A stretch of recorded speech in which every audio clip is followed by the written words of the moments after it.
Okay. Hello guys, welcome back. So today we have started a little early because I have a little work. Okay, that's why I'm starting today a little early. Now in this class, let's discuss about a small topic. Okay, not a big topic, small topic from the physiology. Already in the last 3 days, what we have seen about the cell membrane, we have seen about the junctional complexes, and also we have seen the most important topic, that's the transport across the cell membranes, active transport, passive transport, like facilitated diffusion. Okay, we have seen about the carriers, we have seen about the channels, and also we have seen a lot of clinical integrations. In yesterday's class, we have seen about the botulism also. Okay, how botulism or how this botulin toxin is going to affect the exocytosis. Okay, how it's going to damage the snare proteins and how it affects the exocytosis and leading to the paralysis. That's a flaccid paralysis in the baby that we have seen in the last class. Okay, now in this class, let's discuss about a small topic, which is the cellular fluids or the body fluids. Okay, it's better, let me write body fluids.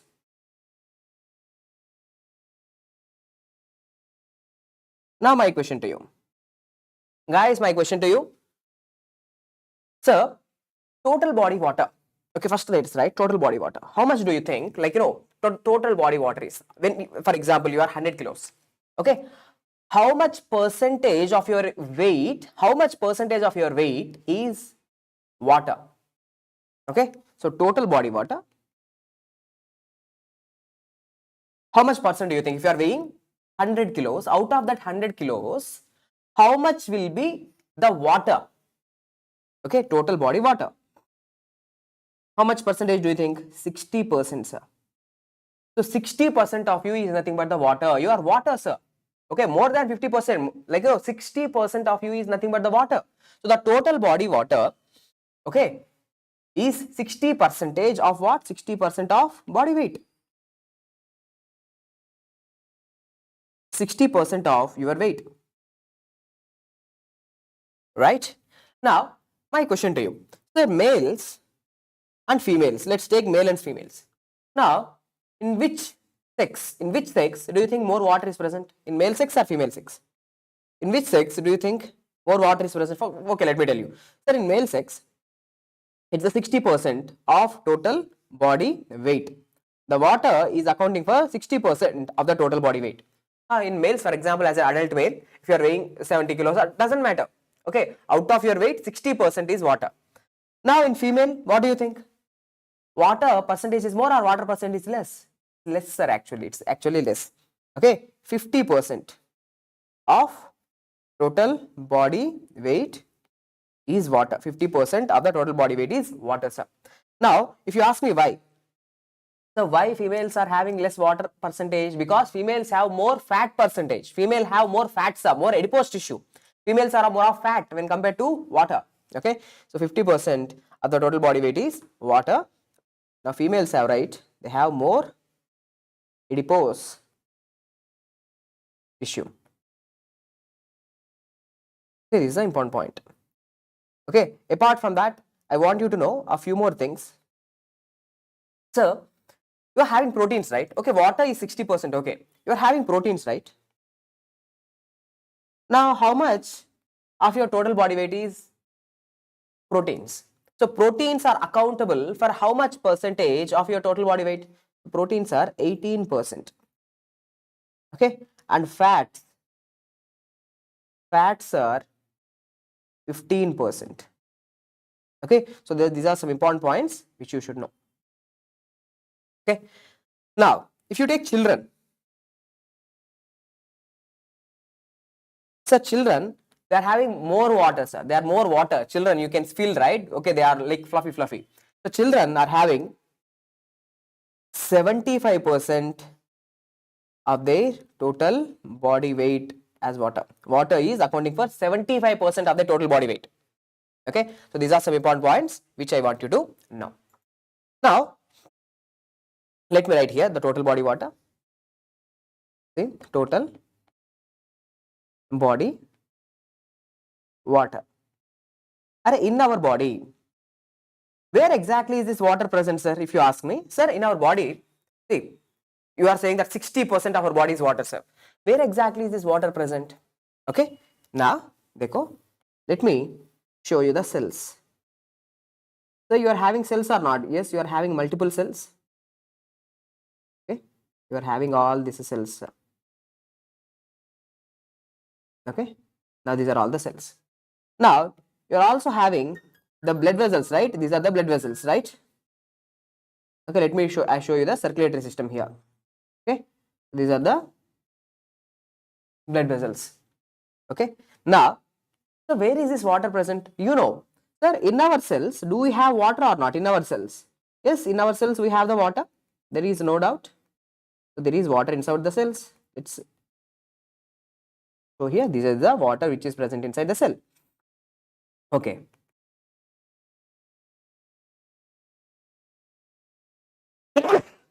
Beg your pardon. So there is water which is present inside the cells.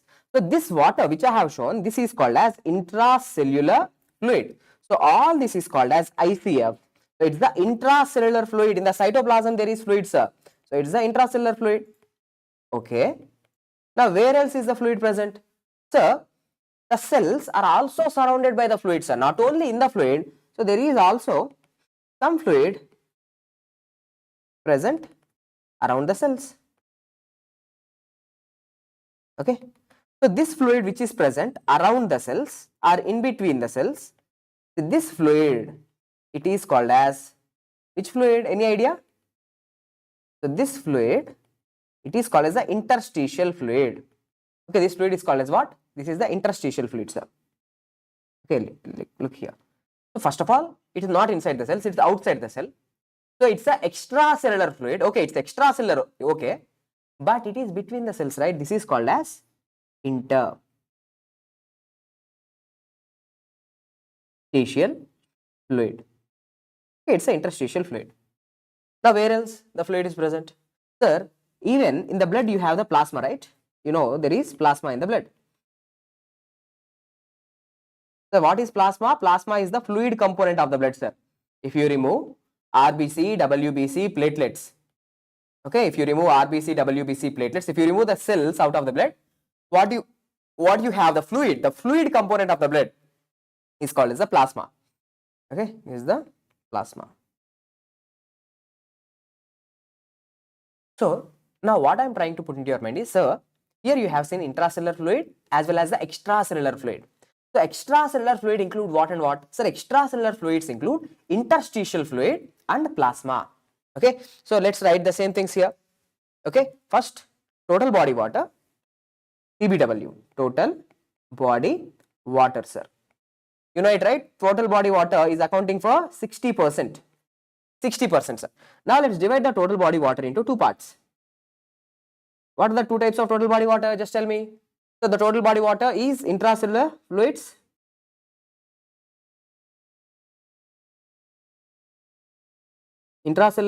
and extracellular fluids. Okay, intracellular fluid and extracellular fluids. Now again, here important MCQ. Sir, who is more? What do you think? Who is more? Intracellular fluids are more or extracellular fluids are more? What do you think, sir?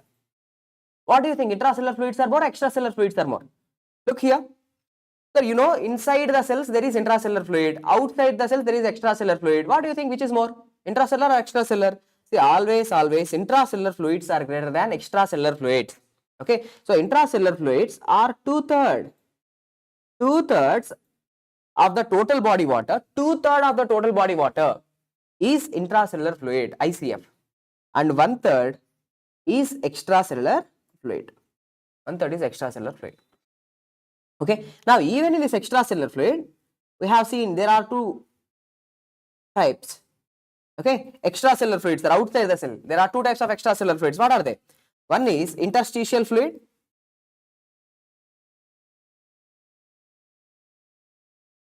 Interstitial fluid and plasma.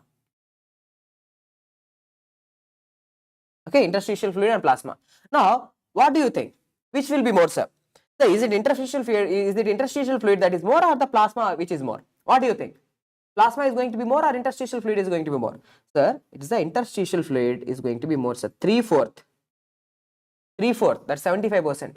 3/4 of the extracellular fluids are 3/4 of the extracellular fluids are interstitial fluids, and 1/4 is plasma. Okay, 1/4 is plasma, sir. Right? Now, see here, out of the 60%, important points, out of the 60%, okay, sir, two-third is intracellular fluid, 1/3 is extracellular fluid. Sir, in that 60%, 60, let's divide into 3 parts. Divide the 60 into 3 parts, sir. Okay, two-thirds is intracellular fluid, right? So if you divide the 60 by 3, how much? 20, 20, 20, right? So 2/3 means how much, sir? 40%. 40% is intracellular fluid. Out of the 60, out of the 60, 40 is intracellular fluid, 40% is intracellular fluid, and 20% is extracellular fluid. 20% means 1/3, that's it. Okay, they can give you in any way. 60% of the total body weight is water. True. Out of that 60%, 40% is intracellular fluid and 20% is extracellular fluid. Okay, done. Now, even look here. Sir, total extracellular fluids accounting for how much percentage? 20% is extracellular fluid, okay, of our total body weight. Now, in the 20%, 3/4 is interstitial fluid, sir. In that 20%, let's divide the 20 into 4 parts. 20 into 4 parts, sir. 5, 5, 5, 5, right? So, even in the 20, 3/4 is interstitial fluid, which means 15%, right? 3/4, that is 15% is interstitial fluid, and plasma is accounting for how much? 1/4, sir, just 1/4. So it is 5%. So this is the question which was asked. Okay, so plasma is accounting for how much percentage of your total body weight? Sir, plasma means the fluid component of the blood. Plasma is accounting for 5%, okay, 5% of your total body weight. Okay, now let me tell you a few more important points here. Dekho guys, if they ask you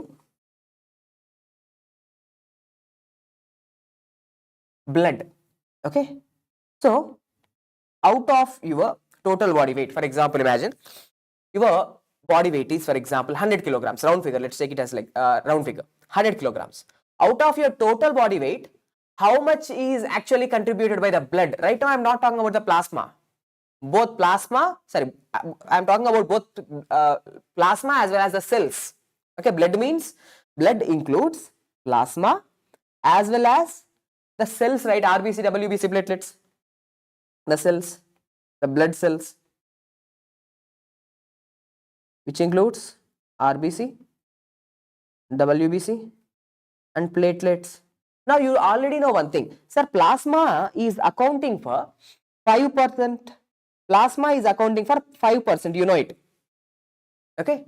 Then blood cells, you know, I am telling you the value. The blood cells, they are accounting for 3% of total body weight. 3% of total body weight. Now tell me. So your blood is accounting for how much percentage of your total body weight? So 5 plus 3. 5 plus 3. So your blood is accounting for 8% of your total body weight, which means if you are 100 kilograms, 8 kilos will be blood. Okay, 8% means 8 kilos. Plasma is 5%. Blood cells are 3%. So 5 plus 3 is 8. Okay, done, sir. Done. Okay, so these are some important questions which will be asked in your exam. See, not only this, okay, you understood, sir, the total body water is divided into interstitial fluid, plasma, intracellular fluids, okay. But there are also some special fluids, sir, okay, which are called as the transcellular fluids. There are transcellular fluids. See, these transcellular fluids, okay, they are like accounting for very little percentage, okay, they are very little percentage, sir. Transcellular fluids, they are present where? They are present in the body cavities. Okay, they are present in the body cavities, like, you know, in certain specific cavities, sir. Where, for example, what are the examples of the transcellular fluid if you ask me? Cerebrospinal fluid. Okay, cerebrospinal fluid.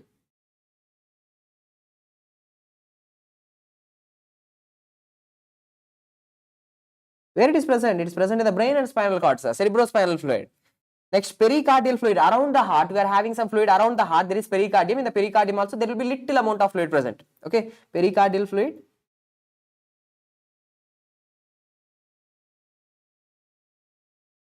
Next, in the pleura, around the lungs, there is pleura. Even the pleura, okay, your lungs are surrounded by pleura, sir. Okay, in between, actually, if for example, dekho, this is your lung. Imagine this is your lung.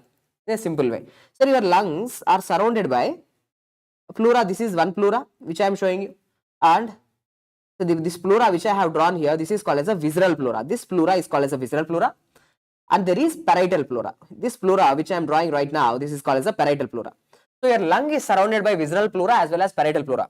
In between the visceral pleura and parietal pleura, you are having this fluid. So this fluid is called as a pleural fluid, intrapleural fluid.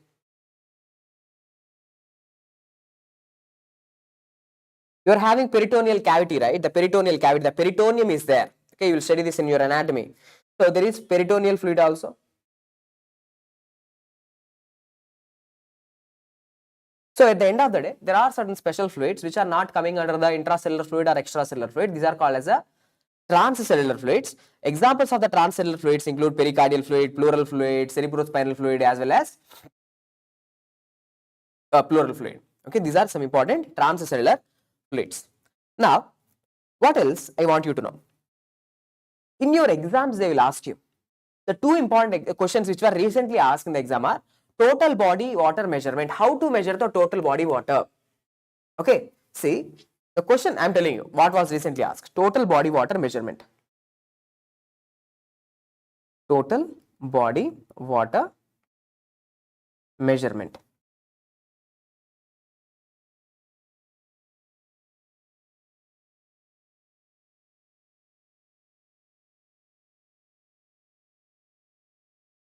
So how to calculate how much water is there in the body? Is there is any formula? Yes, there is a formula, sir. So this method, okay, this method by which you measure the total body water, it is called as Stewart-Hamilton method. Okay, Stewart-Hamilton method. So Stewart-Hamilton method is a method which is used to measure the total body water. Okay, as a doctor, you don't need to go in detail about these things. Okay, you are going to be a doctor, you are not going to be a physiologist, right? Okay, you guys are not going to calculate how much is, like in the patient, how much is the total body water, how much is the intracellular fluid, extracellular fluid. You have to know certain things. Okay, certain things you need to by heart, sir. Okay, for exam purpose. So total body water measurement is done with the help of a principle called as Stewart-Hamilton method or Stewart-Hamilton principle. It actually works on which principle is this method, the Stewart-Hamilton method. It works on which principle? It works on indicator dilution principle. The principle is indicator dilution principle. Indicator dilution principle. What exactly is this indicator dilution principle, sir? Say, certain indicator, there will be a substance, inert substance, that will be injected into the blood. Okay, so we are going to inject this inert substance. So the substance is going to be diluted, right? Based on the amount of dilution, how much is getting diluted, how much the substance is getting diluted. If more fluid is there, more the substance is going to be diluted. So you will take the you will take the values, like how much indicator is being injected, how much it's getting diluted. Okay, so based on all that, you will make the calculations, but that's not that important. Important point which you need to know is the total body measurement is done with the help of Stewart-Hamilton method. It is based on indicator dilution principle. You are going to give some indicator and that's going to be diluted. Based on how much it is getting, how much dilution is happening, you can calculate the amount of the body fluids. Okay, in the exam, what they will ask you is, dekho, sir, total body water. To calculate the total body water, what is the indicator used? Which indicator is used, sir? What is that indicator which is used to calculate this total body water? The answer is deuterium oxide. These are the MCQs. Deuterium oxide. Okay, deuterium oxide. Next, to calculate extracellular fluid. You know, right? Extracellular fluid includes the interstitial fluid as well as the plasma. Okay, to calculate the extracellular fluid, the indicators which are used are inulin, not insulin, inulin. Okay, inulin, mannitol, and sucrose. So these are the indicators used. Question asked is, mannitol is used to calculate extracellular fluid. Sucrose is used to calculate extracellular fluid. Deuterium oxide is an indicator used to calculate total body water. Something like that. Okay, you understood? Next, to calculate how much amount of the plasma. To calculate the plasma, how much is our plasma? You know it, 5% of our total body weight is plasma, you know it. Okay, 1/4 of the extracellular fluid is plasma. But what is the indicator used? The indicator which is used is radio labeled albumin. Radio labeled albumin.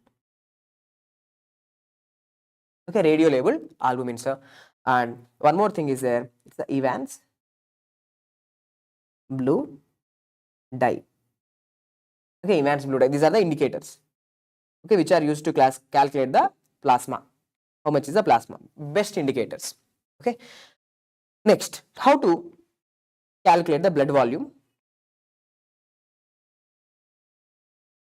Okay, how to calculate the blood volume, sir? Blood volume is calculated again by using this same Stewart-Hamilton method, dilution, like dilution, indicator dilution principle. Now here the indicator which is used is chromium tagged RBCs. Chromium tagged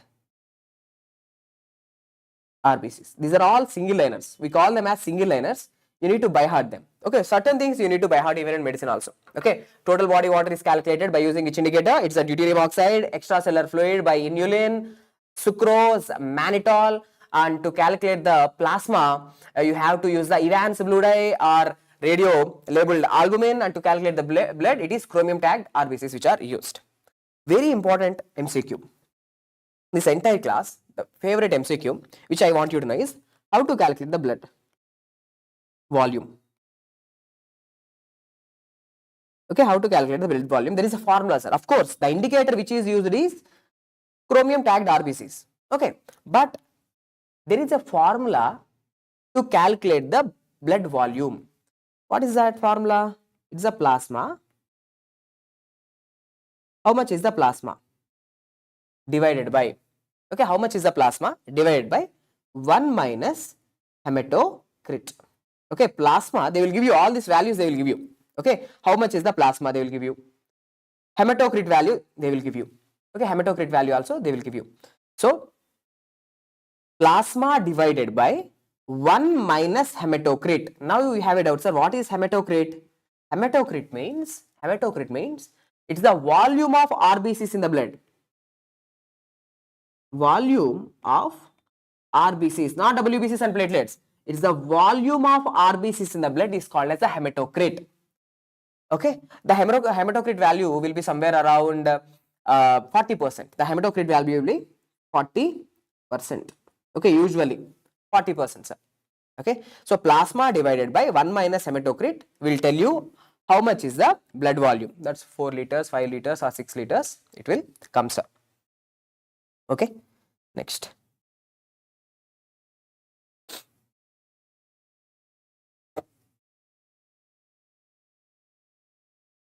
For example, okay, let me give you for example. In the question, they gave plasma volume. Okay, 3 liters as plasma volume. Okay, they gave 3 liters as a plasma volume, sir. Now, 1 minus 40% means how much? 40% means 0.4. 40% means 0.4, right? So, 1 minus 0.4 is equal to 3 divided by 0.6, right? 1 minus 0.4. Out of 1, if you minus 0.4, it will become 0.6. So, 0.6, 3 divided by 0.6 is how much? 5 liters. So now by this way you can calculate the blood volume. Okay, now the person's blood volume is 5 liters. So plasma value they will give you in the question. They will give you hematocrit also. What is hematocrit? Hematocrit is the volume of RBCs which are present in the blood. So 1 minus hematocrit. Simply if you follow this formula, you can get the blood volume. Right? That. Now after this, I need to explain you the concept of tonicity. Okay, now we are entering into the real conceptual things. These are all by hearting this. You have to by heart these things. Okay. Now let's enter into the conceptual things. Dekho guys. Now here I am drawing the total body water. Okay. Here let's see. Imagine this is the total body water, sir. Now this is ICF, intracellular fluid. Intracellular fluid. Total body water includes intracellular fluid as well as extracellular fluid, right? So now dekho, this is the extracellular fluid that I am drawing. Okay, like this. So this is the extracellular fluid. So this extracellular fluid includes both interstitial fluid as well as plasma. Interstitial fluid as well as plasma, sir. Okay. Now, okay, like this. Let me put this. Okay, this is plasma. Here I am showing you the plasma. This is plasma. And this is interstitial fluid. Interstitial fluid. Why I am showing this disparity? Why? Because you know, in the extracellular fluid, look, in the extracellular fluid, 3/4, okay, 3/4 is interstitial fluid, 1/4 is plasma. Okay, and this is the intracellular fluid, the total intracellular fluid. Okay, now for your understanding purpose, look here. So intracellular fluids are more. Okay, 40%. Okay, out of the 60, 40%, 2/3, right? So more. That's why I am showing you here bigger intracellular fluid and extracellular fluid. Both this red color thing is the extracellular fluid. Now, the concept which I want you to know is that these fluids, all these fluids, physiologically speaking, that they are having same osmolarity, sir. Same solute concentration, same osmolarity, which means the osmolarity of interstitial, the intracellular fluid is round figure. Let's take it as a round figure, 300 milliosmoles.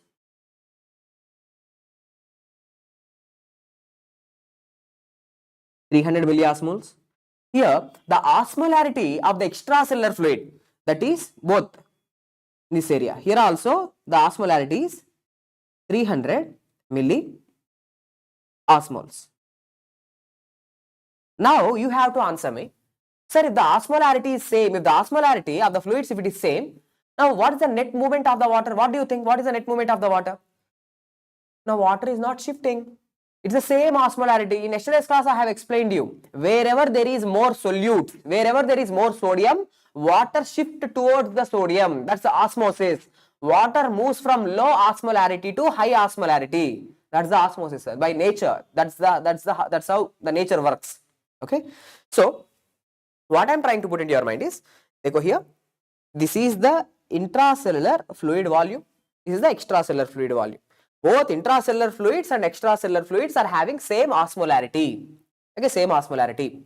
Now, let me draw the same and explain you in a little different way. Okay. Look. Now, first let's show you the axis. This is y-axis. Imagine this is the x-axis. X-axis and y-axis. Now, here what I am showing you, this is the intracellular fluid. For example, intracellular fluid. Now, what is this fluid which I am drawing in red color? This is the extracellular fluid. Okay. This is the extracellular fluid. Now, here I am showing you on x-axis, I am talking about the volumes. On x-axis, volumes. How much is the volume? Intracellular fluid volume. How much? Okay, just listen, you will understand. How much is the volume? And how much is the volume of extracellular fluids? This extracellular fluids includes, again, you know, I am not drawing here. You know, extracellular fluids includes, sir, both interstitial fluid as well as plasma. Okay, interstitial fluid as well as plasma, you know it. but I don't want to show it here. I'm just erasing this. Okay. Now on this y-axis, okay, this is the y-axis, right? On y-axis, I'm talking, okay, I'm going to show here the osmolarity. How much is the osmolarity? It is a 300 milliosmoles. The top line which I am drawing here, this is 300 milliosmoles. Imagine this is the 300 milliosmoles. Okay, so this diagram, whatever I am trying to explain you, this is called as the Darrow-Annett diagram. Okay, Darrow-Annett's diagram. Okay, Darrow-Annett's diagram. So in this Darrow-Annett's diagram, there is intracellular fluid, extracellular fluid. On x-axis, I am talking about the volumes. On y-axis, I am talking about the osmolarity, 300 milliosmoles. So now what happens? So actually, in different conditions, they will give you. There are certain conditions like, volume expansion, volume contraction. That we will discuss one by one, sir. Okay. Now, first condition. Now, the first condition. See. Now, you know it. That 2/3 is intracellular fluid. Most is intracellular fluid. You know it. And 1/3 is extracellular fluid. You know it, right? Now, sir, if you have isoosmotic fluids, for example, what I am trying to put into your mind is, now imagine there is this isoosmotic fluid, sir. Isoosmotic means what? Our blood osmolarity, our osmolarity is 300 milliosmoles. Interstitial fluid, plasma and intracellular fluid, everything is having, what is osmolarity? 300 milliosmoles. We are having 300 milliosmoles, both intracellular fluid and extracellular fluid, 300 milliosmoles. Okay. Now, have you ever heard about saline? Saline. Sir, what is this saline? Saline is nothing but 0.9% of sodium chloride solution. 0.9% sodium chloride solution is called as saline, or I should say isotonic saline. Isotonic saline, which means this is saline, whatever you see in the hospitals, the isotonic saline, it is having same solute concentration, same osmolarity. My blood osmolarity, my ECF, my ICF osmolarity is 300. Even the isotonic saline osmolarity is also 300, sir. Round figures I am taking. So same osmolarity. Okay. Now imagine. Okay, imagine something like this. Now I am taking this saline into my body. I am taking the saline into my body. Okay. So when I am taking the saline into my body, what kind of volume changes will happen? What kind of osmolarity changes that will happen? That we will discuss now. Okay. So the first condition that I am going to discuss here is, for example, if there is isotonic fluid that is losing out of our body. First example number 1. Dekho. Example number 1. What is that example?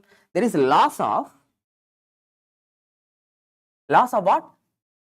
Isotonic fluid from our body. So isotonic fluid is going to be lost from our body. What is the example, sir? So the patient is having diarrhea. Okay, now if the patient is suffering with diarrhea, see in the diarrhea conditions, the patient is going to have like water loss. More and more water is losing out of the body. When more and more water, see this diarrhea, it is isotonic. Okay, the diarrhea is going to be isotonic. Whatever the water that is getting lost in the feces, it is the isotonic to our body fluids. Okay. Now my question to you, sir, during diarrhea, which fluids are going out? It's not the intracellular fluids, it's the extracellular fluids that are going to go out. The extracellular fluids are going to be going out, sir. So what is happening to the Darrow-Annett diagram? Look here.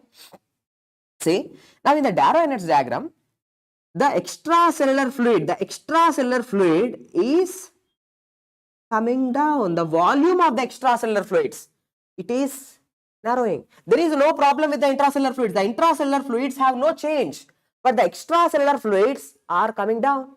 So the volume of the extracellular fluids is decreasing. So if you look my diagram, you can have a better understanding. Dekho, this is y-axis and this is x-axis and y-axis. On x-axis I am talking about the volumes. On y-axis I am talking about the osmolarity, 300 milliosmoles.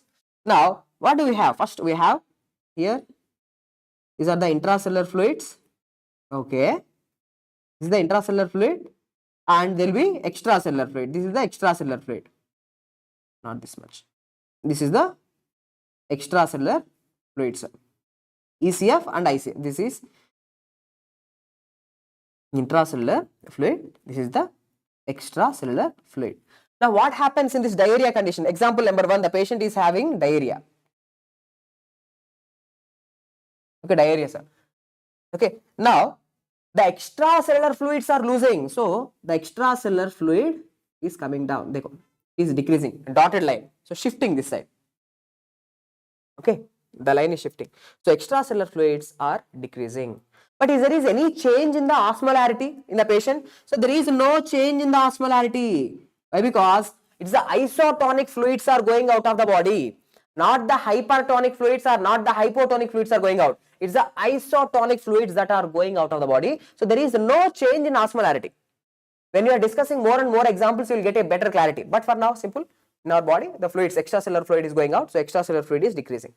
There is no change in that peak, the top. Osmolarity is not increasing, osmolarity is not decreasing. It's still the same. Okay. Next, example number 2.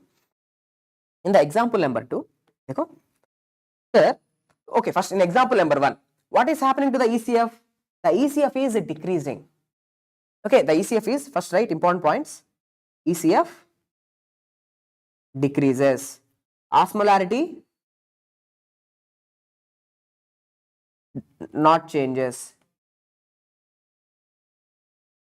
Okay, osmolarity is not going to change. Now, example number 2.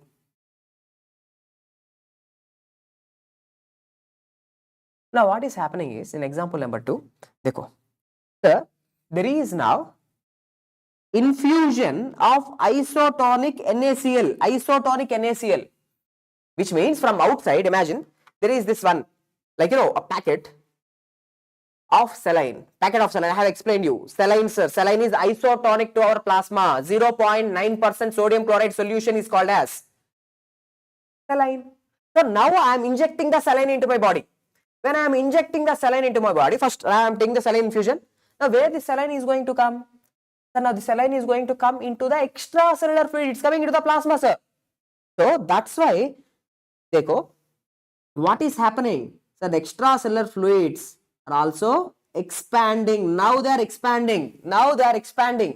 Okay, the volume of the extracellular fluid is increasing. Okay, now look, again same Darwin's diagram. This is x-axis, sorry, this is y-axis, this is x-axis, y-axis. Osmolarity is 300. Now this is normal. First let me draw the normal. This is your intracellular fluid, ICF. This is the extracellular fluid. Okay, extracellular fluid. Now what happens? So in the condition of saline infusion, which type of saline? Isotonic saline. Isotonic saline means similar to our blood osmolarity. Isotonic saline infusion. Okay. Now when I am taking isotonic saline, now what happens? Now dekho, the extracellular fluid volume is increasing. Is there any fluid shift? Now my question to you, is there any fluid shift? There is no fluid shift. In example number 1, in example number 2, there is no fluid shift. Why there is no fluid shift? Because the fluid that is going out of the body or the fluid that is coming into the body is isotonic nature. In the example number 1, it is the loss of isotonic fluid out of the body. In the example number 2, it's the gain of isotonic fluid into the body. As it is isotonic to our blood plasma, or is it isotonic, as it is isotonic to our body fluids, so there is no shift in the fluids. The fluids are not getting shifted. The intracellular fluid is not coming into the extracellular fluid, or the extracellular fluid is not going into the intracellular fluid. There is no shifting. In later examples, you will understand what is that shifting, sir. But for now, there is no shifting, right? No fluid shift. But what happened to the extracellular volume? Extracellular volume increased. ECF increased. Okay. Is there any change in osmolarity? No, there is no change in osmolarity. See, it's the same 300. Okay. I should actually put it little down. It is same 300, sir. 300, the same 300 level. Okay. Now, important points which I want you to know. Just tell me. Then this Darrow and its diagram. Okay. What are the changes that are seen with the loss of isotonic fluid? When the isotonic fluid is losing out of the body, for example, during diarrhea, the extracellular fluids are going to become less. When you are taking saline infusion, what happens? The extracellular fluid increases. Okay, the extracellular fluid increases. Is there any change in intracellular fluids? There is no change in the intracellular fluids, sir. Okay, same, they are constant. Okay, extracellular fluids are changing, right? Now, let's talk about hypertonic fluid now. Now, gain or loss of. Okay, now either gain or loss of hypertonic. See, hyperosmotic or hypertonic. Both are same. Hypertonic or hyperosmotic, they are one and the same. Okay. Now, first example number, in the second condition, example number 1 I am giving. Example number 1. Now, imagine yourself. You are walking in a desert, sir. You are walking in a desert. Okay, you are walking in a desert. You got misplaced. You are in Rajasthan and you are like, walking in a Thar desert, sir. For like, one day you are walking. So you will be losing the water or not? You will be losing sweat or not, sir? See, you are going to have the sweat. You are losing the fluids out of your body. Now, first important, remember. Okay.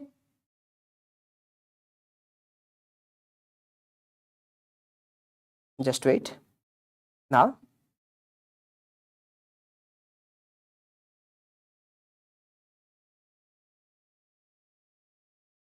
yeah. Okay. So, the same example, when you are walking in the desert, you are losing the fluids out of your body. When you are losing the fluids out of your body, okay, it's a hypoosmotic fluid, sir. The sweat is, first remember, the sweat. It is hypoosmotic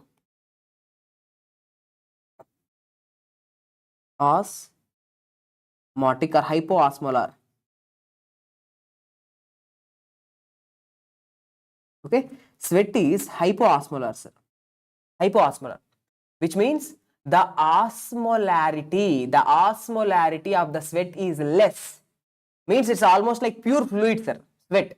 Okay, so you are losing fluids which are hypoosmolar out of your body. Okay, you are losing the fluids. See, now you are losing the fluids which are hypoosmolar.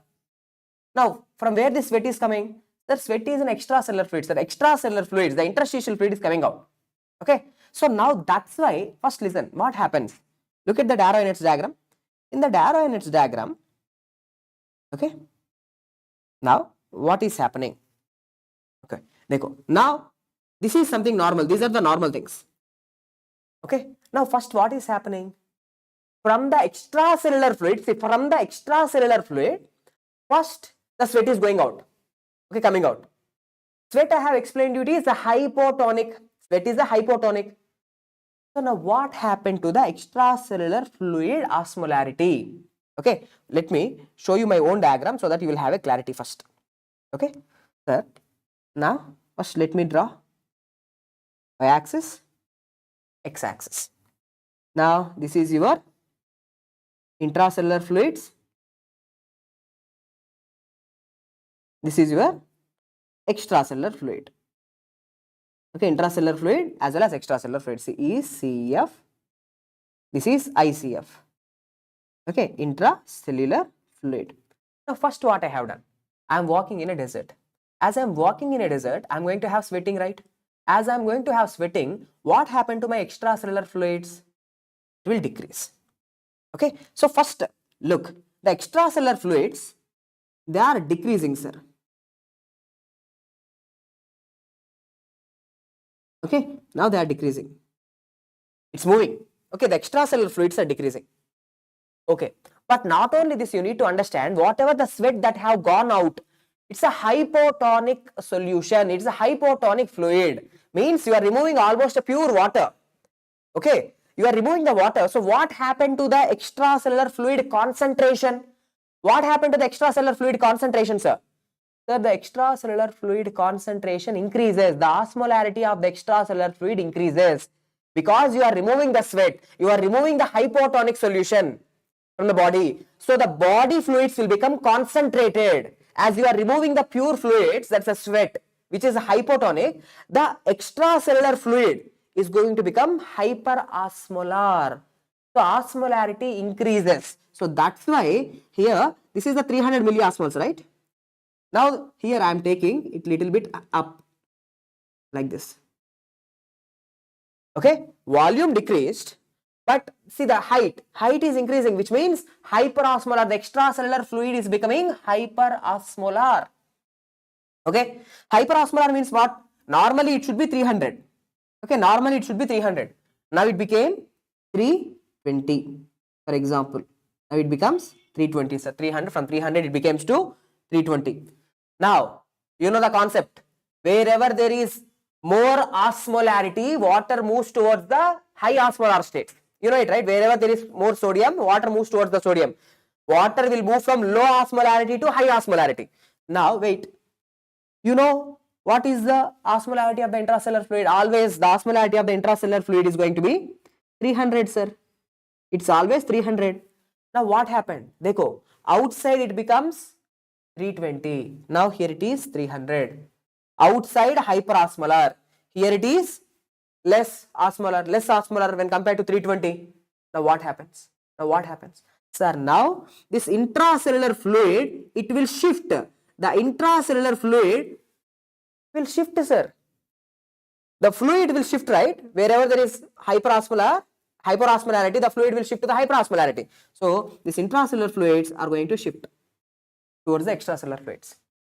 Okay, now the pure water is moving. Now when the water is moving, now see, dekho, when the water is moving, now what happens here also osmolarity? Here also, as the water, see, as the new water is coming, here from 320, the osmolarity becomes 310. As there is fluid loss from intracellular to extracellular, here also from 300 it will become 310. So here also 310, here also 310. Equilibration, steady state is attained. Okay, equilibrium is attained. So fluid shifting stops. At the end of the day, what happened? Dekho. So intracellular fluid have shifted into the extracellular fluid. So now what happened to the intracellular fluid volume? The intracellular fluid volume also decreases. So that's why, dekho, intracellular fluid volume is also decreasing, and intracellular fluids also increased in osmolarity. Hyperosmolar. Intracellular fluids become hyperosmolar. Extracellular fluids also become hyperosmolar. Both intracellular fluids decreased, extracellular fluids decreased. Both intracellular as well as extracellular fluids become hyperosmolar. That's why in the Darrow energy diagram, see, it's an example of hyperosmotic state. Now look what happened. They go in the diagram. This is something normal, sir. This dotted line here, it is normal. Okay, so this is something normal. ICF as well as ECF. These borders are normal. Okay, now what happens? There is volume contraction now, not expansion. Volume contraction. Both intracellular volume decreases, extracellular volume decreases. Not only that, the osmolarity of both intracellular volume and extracellular volume increases, become little hypertonic. So now tell me, whenever they will give you, okay, they will give you a condition something like this. So whenever you are lost in a desert, you are going to sweat or not? Sweating will happen. In order to cool your body, sweating will happen. Sir, sweat is a hypotonic solution. Hypotonic solution or hypotonic fluid. So as you are losing, this hypotonic solution is going out of the body. Loss of hypotonic solution. as there is a loss of hypotonic solution, what happened to the extracellular fluid volumes? The extracellular fluid volume decreases. Not only the extracellular fluid volume is decreasing, but the extracellular fluids will become concentrated. Why? Because hypotonic solution, pure water is going out, so the extracellular fluids will become concentrated. Okay, that's what I am showing you here. See, the extracellular volume, it is decreasing. Okay, but see, osmolarity increases. Okay, little increases. Done. Next, for example, number 2. In example number 2,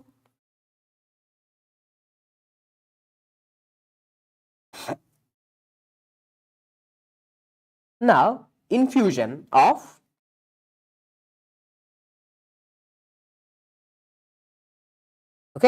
see, now there is infusion, sir. Yeah, see, there is infusion of high NaCl. You are increasing the sodium chloride. Okay, you are increasing what? You are increasing the sodium chloride, sir. Infusion. You are taking, imagine you are taking lots and lots of sodium chloride. Okay, for example, you are eating a high salt diet. Okay, you are taking something like, which is having lots and lots of salts, pickles, like, chips, which is having lots and lots of salts. When you are taking lots of salts, what happens? You need to know. Sir, when you are taking this salts, what happened to the intracellular fluid as well as the extracellular fluid? Try to understand. Now, let's take a normal diagram first. Darrow-Innes diagram, y-axis, and here it is the x-axis, here it is the y-axis. Okay, this is the normal intracellular fluids. Intracellular fluid. Here it is the extracellular fluid, ECF. This is ICF, intracellular fluid, and the osmolarity is how much? Normal. It's 300 milliosmoles. Now, whenever you are eating, for example, something which is high in salts, okay, you are taking lots and lots of salts. First, where the food is going to be digested, where all the salts are going to be absorbed. So, all the salts are going to be absorbed. Okay, all the salts are going to be absorbed where? The salts are going to be absorbed into the extracellular fluids. Now, here more salts are absorbed, NaCl. More and more NaCl is coming here. Now, whenever the more and more NaCl is coming, okay, more and more NaCl is coming into your extracellular fluid. Now, tell me, what happened to your extracellular fluid osmolarity? What happened to the extracellular fluid osmolarity? Tell me. What happened to the extracellular fluid osmolarity? Sir, more solutes are there now. Wherever there is more NaCl, wherever there is more salt, wherever there is more sodium, osmolarity increases. Now, first what happens is the osmolarity increases here. Red color thing, I am increasing the osmolarity. Okay, so osmolarity increased. I have increased the osmolarity. Okay, now when osmolarity increases, for example, from 300, it becomes 320. Osmolarity becomes 320. Here also osmolarity 320, sir. Now tell me, whenever you have taken high salt diet, sir, osmolarity of the extracellular fluid increases. Whenever osmolarity of the extracellular fluid increases, what happens? Now there will be a fluid shift. Definitely there is going to be a fluid shift. From where to where? See, from the intracellular fluid, the fluids will enter into the extracellular fluids.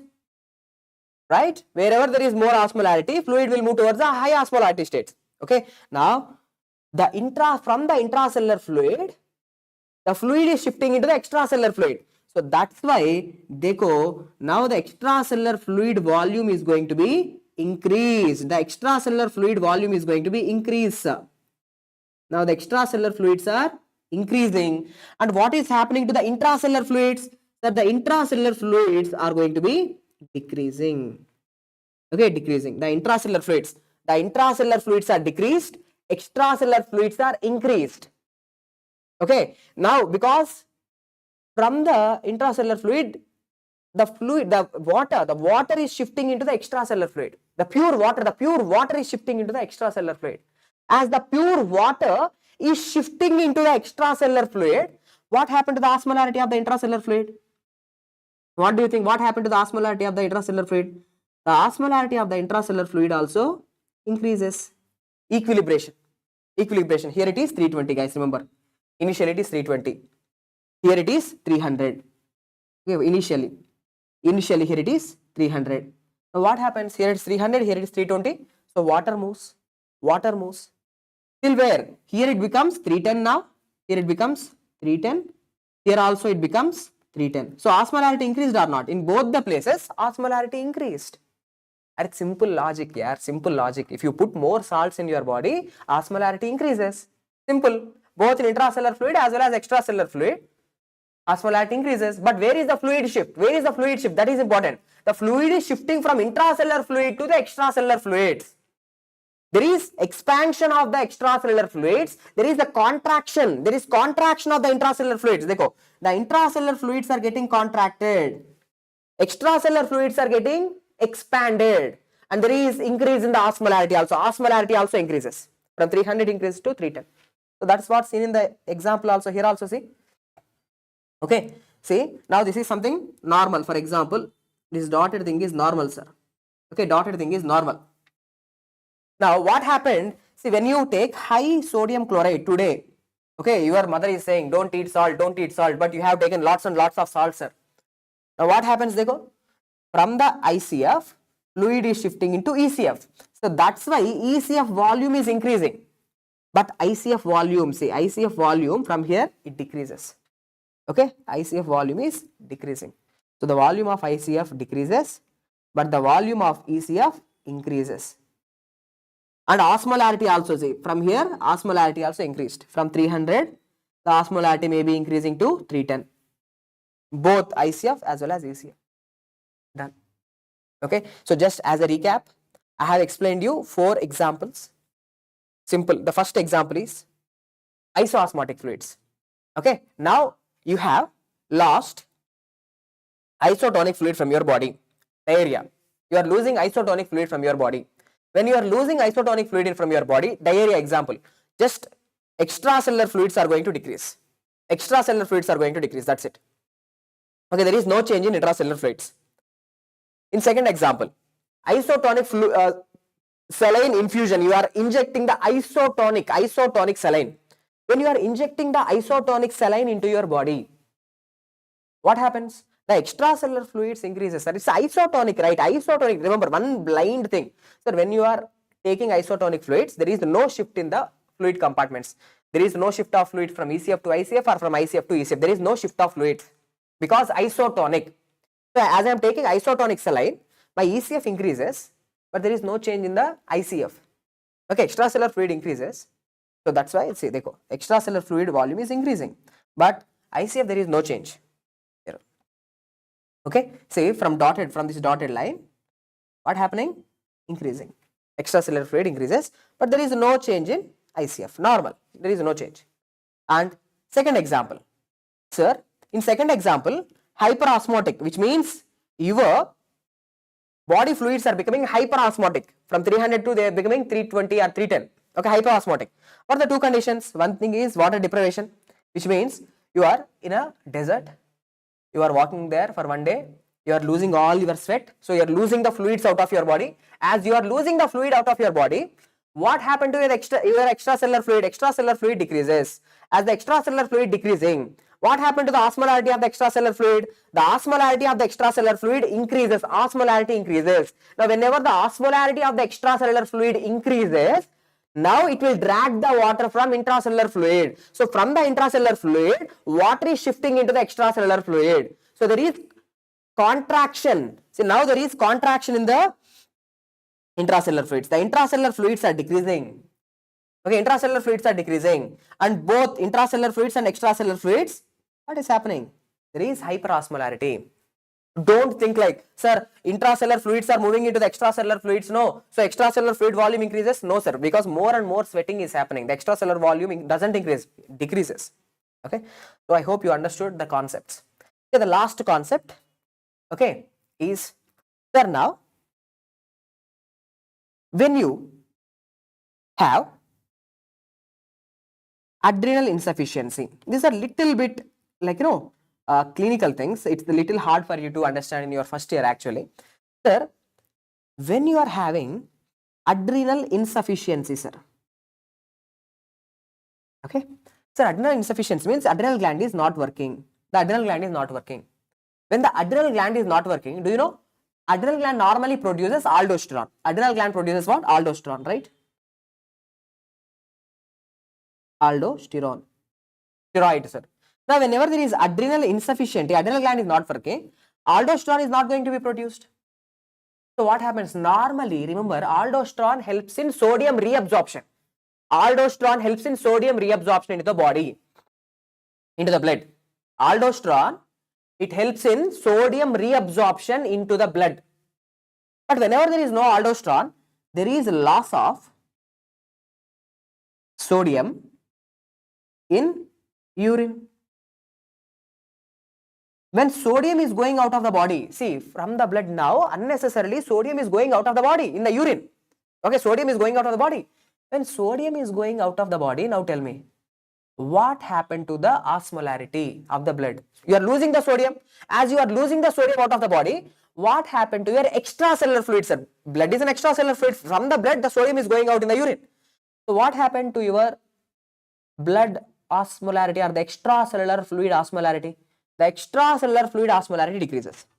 That's why, see, this is normal. This is the normal thing. Okay, this is the normal line. Now, from there, देखो, osmolarity coming down. It's coming down. From 300, normal is 300. From 300, it becomes maybe 280. It becomes 280. And how much is in the intracellular fluid? Sir, intracellular fluid, it is 300. Here it is 280. Now, you know, water will always move from less osmolarity to high osmolarity. So, now fluid is going to shift from extracellular component into the intracellular component. Now, the fluids are going to enter into the cells. Now, the fluid will go into the cells. Now, there is shift from this side to this side. So, now what happened? Sir, extracellular fluids decreased. Extracellular fluids are decreasing. But what is happening to the intracellular fluids? Dekho, intracellular fluids are expanding the volume. The volume of intracellular fluids are expanding. Okay, simple. So, in adrenal insufficiency condition, what you need to know is adrenal gland not functioning, aldosterone not there. When aldosterone is not there, this aldosterone is called as a mineralocorticoid, sir. When this mineralocorticoid is not there, the sodium is going out of the body. The sodium is losing out of the body, which means the sodium is going out of the blood, going out from the blood. Okay, the sodium is going out of the blood. In the urine, the sodium is going out. So, what happened to the extracellular fluid osmolarity? The osmolarity of the extracellular fluid decreases. Sodium is going out, right? Solutes are going out. So, osmolarity decreases. When the osmolarity is decreasing, okay, when the osmolarity is decreasing, what happens? Now, from 300 becomes 280. Inside the cells, it will be 300. So, fluid will move from less osmolarity to high osmolarity. That is what osmosis. So, extracellular fluid volume decreases, intracellular fluid volume increases. So, in both the conditions, dekho, the osmolarity is coming down. Osmolarity is coming down, sir. So, at the end of the day, do you know what will happen? The fluids are shifting, right? It will come to equilibration. It will come to equilibrium. So, at the end of the day, here it will be 290. Here also 290, sir. From 300, it came to 290 settled. Okay, equilibrated. Okay, there is steady state acquired. 290. From 300, both decreased. Done. Simple. And in a condition called as in the second example which I am giving you, first example completed, adrenal insufficiency completed. The second example I am discussing here is SIADH. Sir, what is a kya hai SIADH? Okay, these are the NEET PG level questions, sir. All these are the NEET PG level questions. Okay, sir, what is SIADH? Syndrome of increase. There is a syndrome. Okay, as your first year, I am telling you in a simple way, syndrome of increased ADH. Syndrome of increased ADH, or the original name is syndrome of inappropriate antidiuretic hormone synthesis, but simple. Syndrome of increased ADH means the antidiuretic hormone in the body, the antidiuretic hormone levels are increasing. Antidiuresis. Okay, let me write here. Antidiuresis. Okay, antidiuresis means anti-urination. Diuresis means Anti-urination. Now, whenever this hormone is there in your body, antidiuretic hormone, anti-urination, the urination decreases, sir. Antidiuretic hormone, whenever there is antidiuretic hormone in your body, actually the amount of urine that you are going to produce, decreases. You are producing less urine, very less urine you are producing.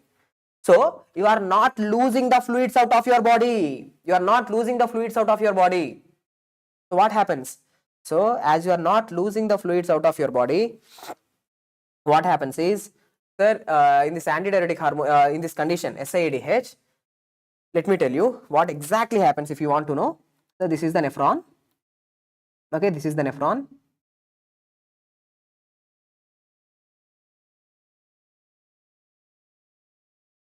You know, right? This is the Bowman's capsule. This is the proximal convoluted tubule. This is the descending limb of loop of Henle. This is ascending. This is the ascending limb of loop of Henle. This is the distal convoluted tubule, and this is collecting ducts. These are the collecting ducts. Now, what happens is, sir, antidiuretic hormone comes and works here, sir. Okay, antidiuretic hormone comes and works here. Comes and acts here, sir, on the cells. On the cells, antidiuretic hormone works. These cells are called as principal cells. Principal cells. When antidiuretic hormone is acting on these principal cells, now more and more water is going to be reabsorbed. Okay, more and more water. Previously, there is no water reabsorption. Previously, in the last part of the nephron, water is not going to be reabsorbed, sir. Whenever this antidiuretic hormone is there in your body, or now it's a disease, right? It's a disease, SIADH, syndrome of increased ADH. Actually, it's a disease, sir. Now, too much amount of ADH is there. Whenever there is too much amount of ADH, okay, whenever there is too much amount of ADH, what happens? Sir, more and more water is going to be reabsorbed back into the body. More and more water is getting reabsorbed back. So, as the more and more water is getting reabsorbed back, what happens? They go, both extracellular fluid volume increases as well as intracellular fluid volume is increasing. More and more water is getting accumulated in the body. So, देखो, extracellular fluid volume is increased as well as intracellular volume also. Sorry. Both extracellular volume increases as well as intracellular volume increases. Now, my question to you is that it's a water accumulation, right? It's the disorder of water accumulation. If I am the one who is suffering with SIADH, I am going to have more and more water accumulation in my body. Water is not going out. As more and more pure water is getting accumulated in my body, what happened to the osmolarity? More water. So, solutes are going to be diluted in my body fluids. Solutes are going to be diluted because there is more water. So, that's why they go osmolarity from 300, it is decreasing. Osmolarity is coming down, but there is volume expansion. Volume expansion of both extracellular fluid and intracellular fluid, but there is decrease in the osmolarity. Okay, so this is what I want you to know. In the condition of SIADH, there is volume expansion of both intracellular fluid and extracellular fluid, and there is decrease in the osmolarity. And in the adrenal insufficiency, whenever the person is having adrenal insufficiency, what happens is it's the intracellular fluids. It's the intracellular fluids that are going to expand. Because adrenal insufficiency, aldosterone is not there, loss of sodium out of the urine, like sodium is going out in the urine. The extracellular fluids are becoming hypotonic. From 300 it becomes 280 maybe, hypotonic. So, fluid will move from hypotonic solution to hypertonic solution. There will be a fluid shift. That's why extracellular fluids are expanding. Okay, these are all concepts, sir. All concept is based on one principle, osmosis. Fluid will move from high osmolarity to low osmolarity. In exam, simply they will give you this image. They will give you this image and they will ask you, in which of the following condition, the Darrow-Nernst diagram is going to show such kind of changes. Here you can clearly see, sir, ICF is increasing as well as ECF volume is increasing, and there is decrease in the osmolarity. Osmolarity is decreasing, ICF and ECF are increasing. Which condition? This is SIADH. Now here, so there is increase in the ICF but decrease in the ECF. ICF is increasing but ECF is decreasing, and the osmolarity is also decreasing. Adrenal insufficiency. Now here, what is happening? Sir, ECF increased but ICF decreased. High salt intake, eating, like like the things which are rich in salts. When you take more and more salts into your body, extracellular fluid volume increases, intracellular fluid volume decreases and the osmolarity of the body fluids increases. Okay, so this you need to practice this, sir. With your own hands you need to practice this. Okay, simply listening you will feel like, yes, we understood, but it's little hard. So actually you need to practice it with your own hands. Okay, I hope the class is with this, the topic is completed. With this, the topic of intracellular fluid, extracellular fluids, transcellular fluids, and especially the volume shifts, the tonicity, the concept of tonicity and the volume shifts, it is completed. If you, as a first year student, you need to understand this. Okay, you need to understand this. How, for example, as a doctor, why this is important, let me tell you. For example, if you take high salt diet, all the doctors will be telling, don't take salt, don't take salt. Do you know what happens? Now here I have explained you, whenever you are taking high salt diet, they go, sir, high sodium chloride intake. Now what happened? Sir, the intracellular fluids are decreasing. The intracellular fluids are shifting where? See, they go, the intracellular fluids are shifting into extracellular fluids. You are taking more and more salt. Salt is going to your blood. Your blood is becoming hypertonic. See, the blood is becoming hypertonic, hyperosmolar. So, as it is becoming hyperosmolar, it is dragging the water from the intracellular fluids. So, cells are becoming dehydrated. Intracellular fluids are decreasing. What is happening to extracellular fluids? Sir, the extracellular fluid volume is increasing. More extracellular fluids, more plasma. More extracellular fluids means more plasma. More plasma means more blood volume. More blood volume means more BP. Simple. So whenever today if I take salt, if I take this much salt, what happens? Sir, my plasma osmolarity, my extracellular fluid plasma, my plasma osmolarity increases. Whenever the plasma osmolarity increases, it drags the water from the tissues. Now, as it is dragging the water from the tissues, the extracellular fluids increases, the plasma volume increases, blood volume increases, more the blood, more BP. More blood is there means it exerts more pressures on the wall of the arteries, more BP, sir. BP increases. Okay, that's why, that's how salt increases the BP. When you take salt, automatically your blood pressure increases because extracellular volume increases. Salt is going into your blood. Blood is an extracellular fluid. It drags the water from the tissues. ECF volume increases, more blood pressure. Okay, plasma volume increases, more blood pressure. Okay, so first year, as a first year student, you need to know the basics. Okay, Darrow energy diagram, this is a little bit important, sir. I have given three scenarios, 6 examples. Isotonic fluid, gain and loss. Next, water deprivation and high sodium chloride diet. And 2 clinical cases like adrenal insufficiency as well as SIADH. Hope the class is helpful. See you in the tomorrow's class with the new topic. Thank you guys. See you tomorrow.